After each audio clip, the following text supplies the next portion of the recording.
எல்லோருக்கும் வணக்கம். நான் Sasikumar, vascular surgeon, Erode Sasikumar vascular centre ஈரோடுலேருந்து பேசுகிறேங்க. அதாவது டயாலிசிஸ் பேஷண்ட், ரீனல் ஃபெயிலியர் பேஷண்ட்டுடைய ஒரு சிறிய விழிப்புணர்வு வீடியோ தான். அதாவது என்னென்னா, இப்போ நம்ம சொல்லக்கூடிய நிகழ்வு ஒரு சாதாரணமாக தடுக்கக்கூடிய நிகழ்வு. ஆனால் அது அதை உதாசீனப்படுத்தின, அதாவது அலட்சியமாக இருக்கிற பட்சத்தில் பார்த்தீங்க அப்படின்னா பேஷண்ட்டுடைய லைஃபுக்கே ரிஸ்க்கு. அதாவது பேஷண்ட்டுடைய ஈவன் பேஷண்ட் இறந்து போகிற தன்மை வரணும் வாய்ப்புகள் ரொம்ப அதிகம். இப்போ நம்ம டயாலிசிஸ் பேஷண்ட், ஹீமோடயாலிசிஸ் இதில் டெம்பரரி கத்தீட்டர் இல்லைனா பர்மனன்ட் கத்தீட்டர் இல்லைனா ஏவி கிராஃப்ட் ஆர்ட்ரிவெனஸ் ஃபிஸ்டுலாவில் பண்ணுறோம். அதில் ஃபிஸ்டுலாவில் பண்ணுறக்கூடியது தான் பெஸ்ட்டுன்னு வச்சுக்கோங்களேன். இன்ஃபெக்ஷன் ரேட் எல்லாமே ரொம்ப கம்மி.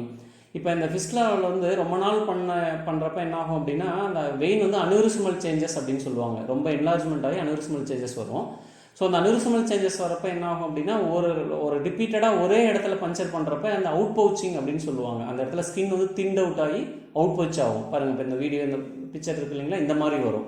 ஸோ இதை நம்ம டேக் கேர் பண்ணாமல் பட்சத்தில் என்ன ஆகும் அப்படின்னா, இந்த மேலே கூடிய ஸ்கின் அல்சரேட் ஆகி சடனாக ரப்சர் ஆகிரும். ரப்சர் ஆகிறப்ப என்ன ஆகும்னா, ஹை ப்ரெஷரில் இருக்கிறப்ப இது ப்ளீடிங், பிளட் லாஸ் ஆகி பேஷண்ட் சடனாக கொலாப்ஸ் ஆகிடுவாங்க. மார்டாலிட்டி ரேட் ரொம்ப ரொம்ப ஹை. இது எப்படி தடுக்கலாம் அப்படின்னா, பேஷண்ட் இந்த மாதிரி டயாலிசிஸ் யூனிட்லேயும் சரி, டயாலிசிஸ் டெக்னீஷியன்ஸோ இல்லை பேஷண்ட் சைடும் நம்ம இது அட்வைஸ் பண்ணணும். பேஷண்ட் அந்த ரொம்ப லோக்கலைஸ்டு அவுட் பவுச்சிங் இருக்கிறப்ப, ஸ்கின் ரொம்ப திண்ட் அவுட் ஆகிறப்ப, இல்லைனா அதில் சீரியஸ் டிஸ்சார்ஜ் பஸ்ஸு வரப்போ உடனே இமீடியட்டாக வாஸ்குலர் சர்ஜனை பார்க்க சொல்லணும்.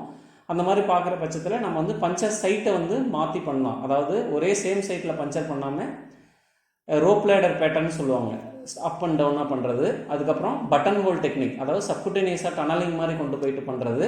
அதுக்கடுத்தது கிளஸ்டர் டெக்னிக்ஸ், ஒரே சேம் சைட்டில் இல்லாமல் கிளஸ்டரிங்கில் பண்ணுறது. ஸோ இதெல்லாம் பண்ணுறப்ப என்ன ஆகும் அப்படிங்கிற பட்சத்தில் நம்ம இந்த மாதிரி அவுட் பவுச்சிங்லேருந்து ப்ளீடிங் இருக்கிறது ஈஸியாக தடுக்கலாம்.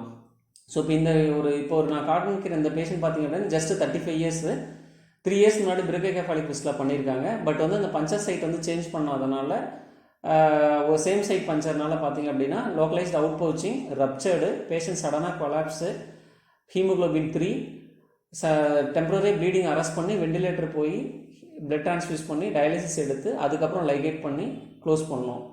பேஷண்ட் சக்ஸஸ்ஃபுல்லாக லைஃப் சேவ் ஆகிடுச்சு. ஸோ இந்த மாதிரி ஈஸியாக தடுக்கக்கூடிய நடைமுறைகளை நம்ம முன்னாடியே பேஷண்ட் சைடும் சரி, டயாலிசிஸ் யூனிட்லேயும் சரி இதை டேக் கேர் பண்ணுறப்ப ஃபிஸ்டுலாவோட யூட்டிலைசேஷன், அதாவது ஏவி ஃபிஸ்டுலா லாங் ரன்னிங்க்கு நம்ம யூட்டிலைஸ் பண்ணி பேஷண்ட்டுடைய வாழ்நாள் டெஃபினட்டாக நம்ம ப்ரொலாங் பண்ண முடியும்.